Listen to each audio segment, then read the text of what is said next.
Every man's life ends the same way. It is only the details of how he lived and how he died that distinguish one man from another. I remember this quote when I found the boat.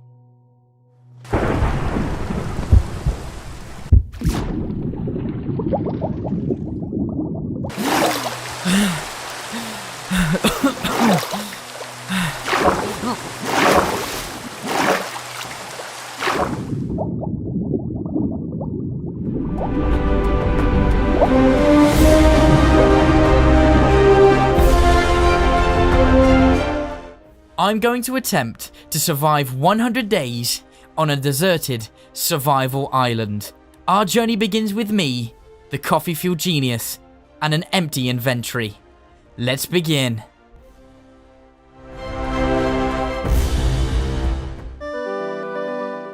Well, this was a silly idea. It was day 1 on the survival island and I had no resources, no food. I needed to work quickly because if nightfall came and I was unprepared, it would be game over.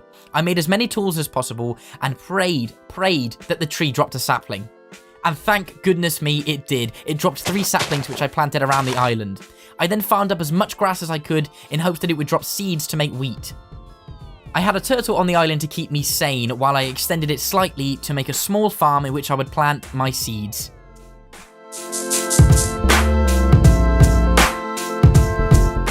With the farm now complete, that would mean I had an unlimited food source, thank goodness. It was now time to spend the rest of day 1 working on an underground base. By doing this, I would save resources and protect myself from the ghoulish undead late at night. The underground base was finished and I had a full set of stone tools. I was hungry and my wheat hadn't grown yet, so I needed to think fast. I made a sword and headed out to sea to kill as many fish as I could. Yes, I felt slightly guilty because they were just minding their own fishy business, but you know what? I was hungry and there's plenty more fish in the sea. I made a couple of doors and then sealed up my underground base. Now, they were wooden and in hardcore survival, zombies can break them, but it was better than nothing.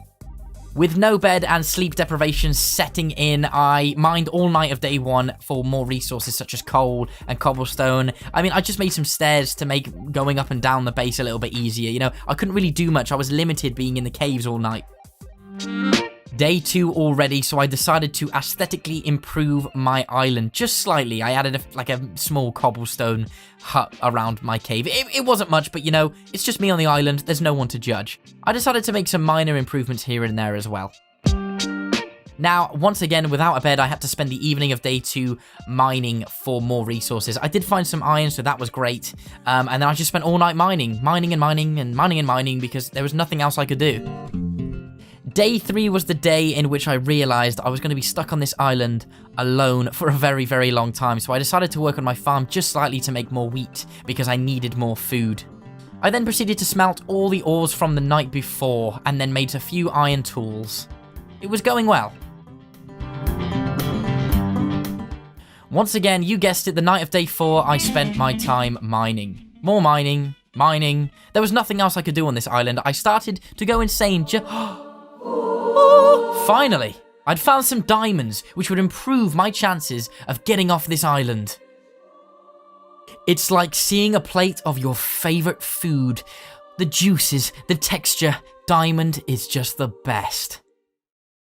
I was in a bit of a better mood day 5, I must admit. Diamonds in the inventory, food in the inventory. You know, things were looking great. I smelted all my ores, then headed into my strip mine to collect obsidian. I mined as much obsidian as I could. I think I'd roughly mined around about 9 obsidian on day 5. Day 6 was a strange one. I was visited by this strange being and he informed me that I need to head to the end because they're being terrorized by a dragon.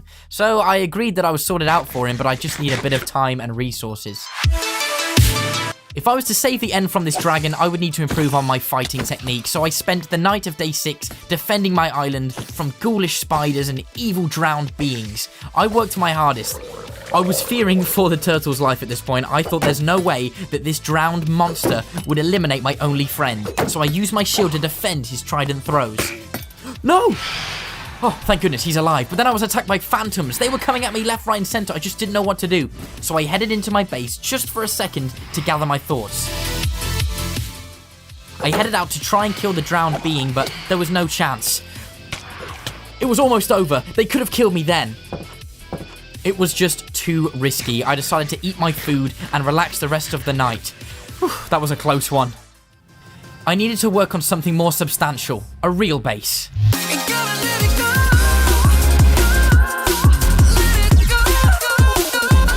Whilst building, I was interrupted multiple times by creepers.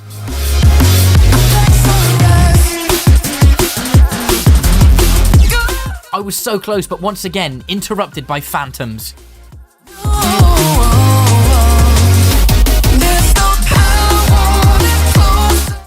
I was almost finished.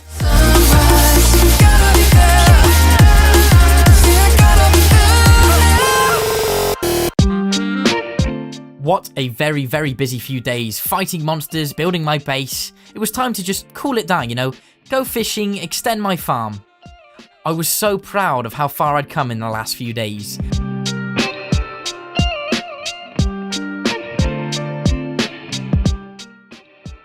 I spent the rest of the evening of day 10 inside my main base, watching as my enemies tried to defeat me, but they had no chance.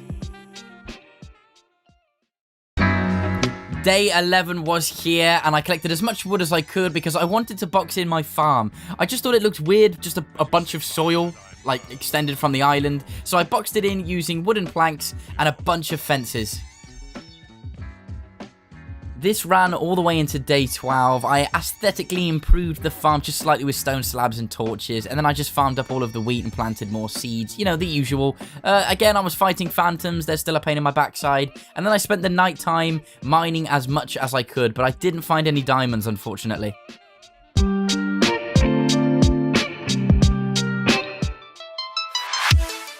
Unexpectedly, in the nightfall of day 13, I was attacked by a group of drowned monsters. Now, one of them had a trident, but he just kept hiding away in the ocean. It was really difficult to get a view on him. He tried throwing tridents at me left, right, and center, but he wasn't successful, and then he just fled. He just left me alone.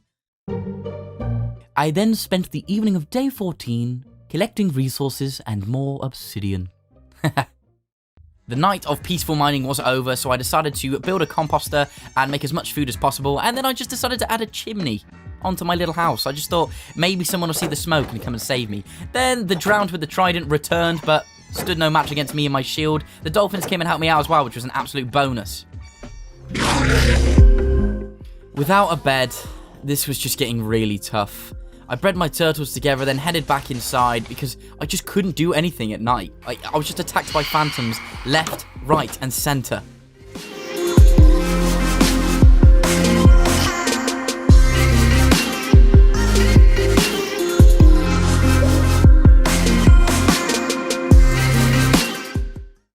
Things were looking up. I built a small enclosure for the turtles, and then I decided to flatten the entire terrain for more space. I then dedicated the next few days to building a bigger structure.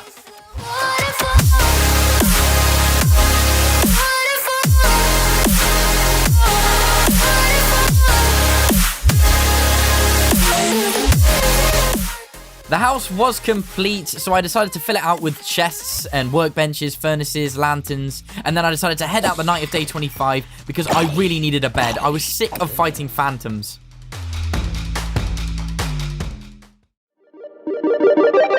On the day of 26, I decided to build somewhere specifically to grow trees, and then in the nighttime, I needed more string. I needed that cotton, so I headed out to fight those spiders.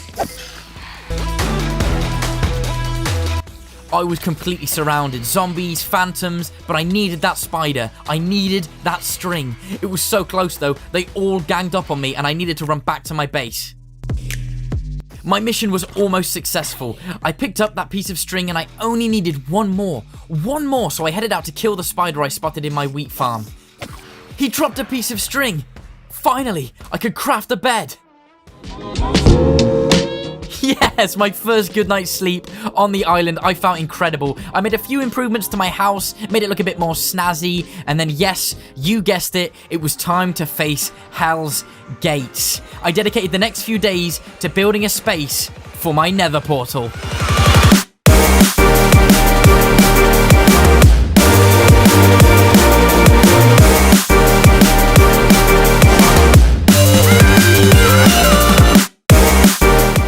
The portal was complete. It made a fine addition to the island.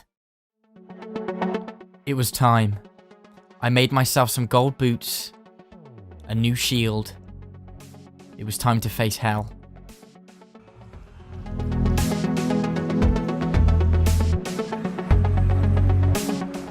I was terrified. I never thought I'd live to see the Nether in person, only hear about it in gruesome stories, telling of its evil endless pits and pools of lava. I quickly covered the Nether portal for protection, but I needed more cobblestone. I didn't want to risk losing the portal, because if I had lost that connection between the overworld and the Nether, there was no coming back. I finished off protecting the Nether portal and collected some bone, and then I found this snorting piglin that would barter with me. He gave me some fire resistance potions, which would be excellent for finding that fortress and killing those blazes. The piglin snorted at me, informing that I needed to be more prepared if I was going to face the fortress, so I headed back to the overworld. On the evening of day 39, I decided to head into my strip mine. I wanted to gather as much of the resources as I could. Lapis, coal, gold, so I could barter with more piglins. I found some diamonds along the way, not as much as I'd like though, so I dedicated a few days just to try and find diamonds.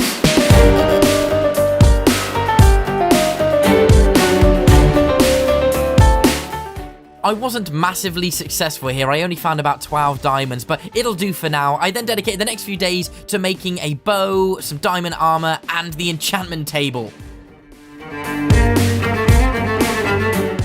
Being on a survival island was really limiting. I barely had any resources and couldn't build bookshelves with leather, so I went to barter with the piglin in hopes it would drop more leather, but he just gave me a bunch of fire resistance potions. I finally had enough just to level up the enchantment table a little bit. Now, I didn't have the best enchantments, but it was better than nothing. Feeling more prepared, I headed into the Nether. Now, let me tell you, no gear can erase the fear. I was still very, very nervous. Somehow, straight away, the zombie pigmen came after me. Like, I did literally nothing wrong here. Like, I was trying to save them from the gas. Like, I was trying to have your back here. Like, are you serious? Are you serious? So I just headed back and farmed and killed some time, improved my house area, because I needed to wait for the zombie pigmen to cool down. I took a good long look at everything I'd achieved so far. This could be where I lost it all. I was so proud of how far I'd come in just so few days. After treading very cautiously, it seemed that the zombie pigmen had calmed down. Friendship was restored, so I progressed into the Nether, collecting resources, trudging through soul sand. I made small markers with cobblestone and torches to allow me to locate where I had been. I had covered a lot of ground. I climbed up, dug my way down, killed ghasts, taken out skeletons, when finally, after hours of searching, I found the Nether Fortress. The very fortress the piglin told me about. I'd done it, so I built a big marker and headed back home because I wanted to grab the fire resistance potions I had. Now, in my journey home, I almost died to a ghast. It was almost game over. Somehow I managed to dodge his bullets. I couldn't get home fast enough. I rushed as quickly as I could, taking out enemies as I found them. I made it back to the portal. It was time to grab those potions. Yes, it was nice to be back somewhere I was familiar, but I didn't want to get too comfortable. I needed to quickly make those gold bars and grab those potions. I needed to head back into the Nether to tackle that fortress. My hands were shaking. It could all end here.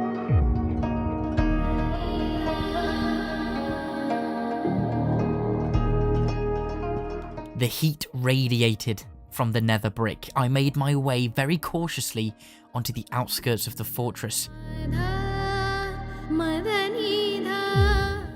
I navigated the maze-like corridors very, very carefully. I was hunting for that blaze spawner. I found it. it was time.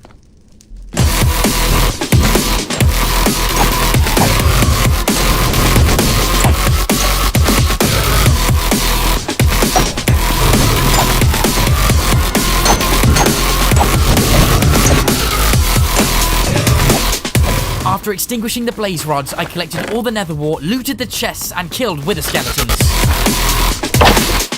I had to get out of there, it was too risky, so I made a fiery escape. I dodged the wrath of the ghasts.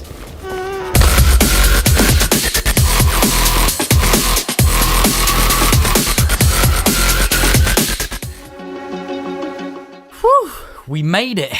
Finally, I was home, so I made some diamond boots, enchanted them with protection 3, and made some brewing stands. Now it was time to make a place where I could make potions.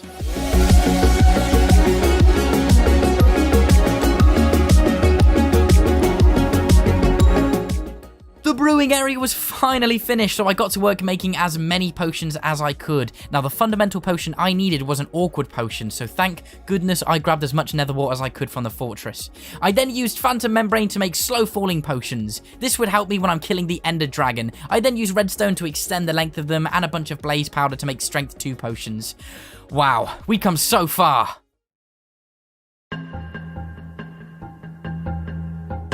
It was time. Yes, you guessed it. It was time to find that stronghold. So I positioned myself and threw the Eye of Ender high into the sky.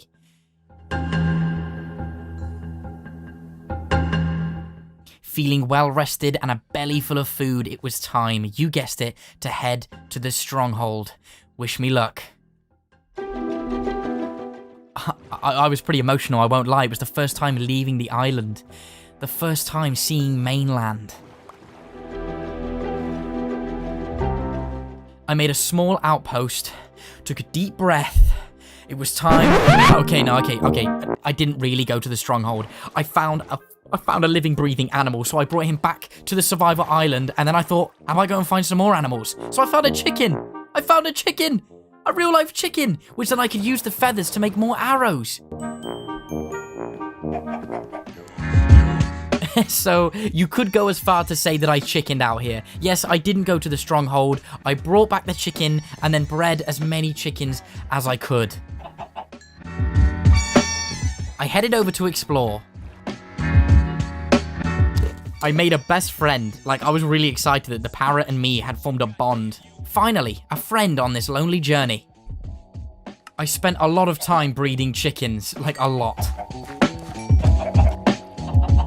I needed as many feathers as possible, and then I used the gravel to get flint. I just needed arrows. Like, there's no way I was taking on this ender dragon without arrows.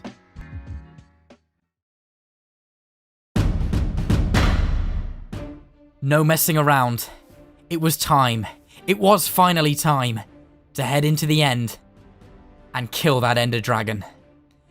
I spent days looking for the stronghold. Days.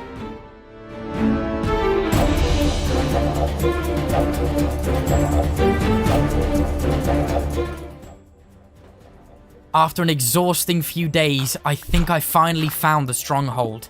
I dug my way down looking for that mossy brick and I found it. Wow.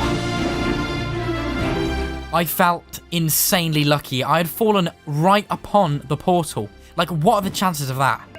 I then filled in the portal with the Eyes of Ender, but then I realized I didn't have enough. Like, I only had 12 when I needed 15. So I headed back. I quickly headed to the brewing stand, which then I would use the rest of the blaze powder. Oh, I was nervous. It was time. Wow, it was so dark, and there were Endermen everywhere.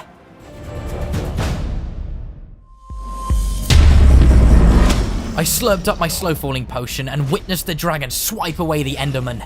I was so nervous. I started taking shots, dodging the dragon's fireballs. I had to destroy the crystals. I took numerous shots and my aim was quite impressive. I was making fantastic progress, eliminating those crystals.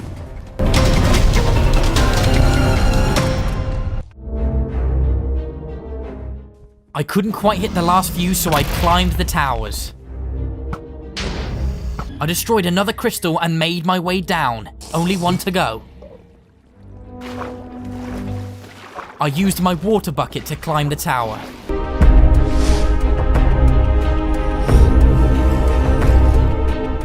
The dragon was furious.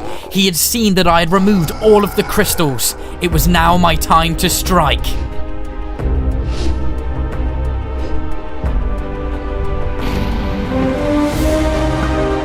The dragon could fly no more, so I headed down and attacked the beast.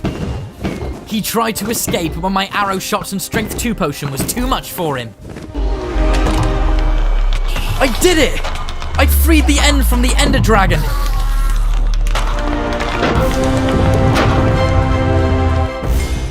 I collected all of that glorious XP.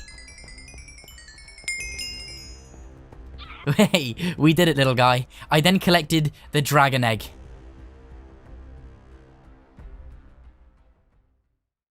I made it home. Now it was time to build somewhere to showcase the dragon egg.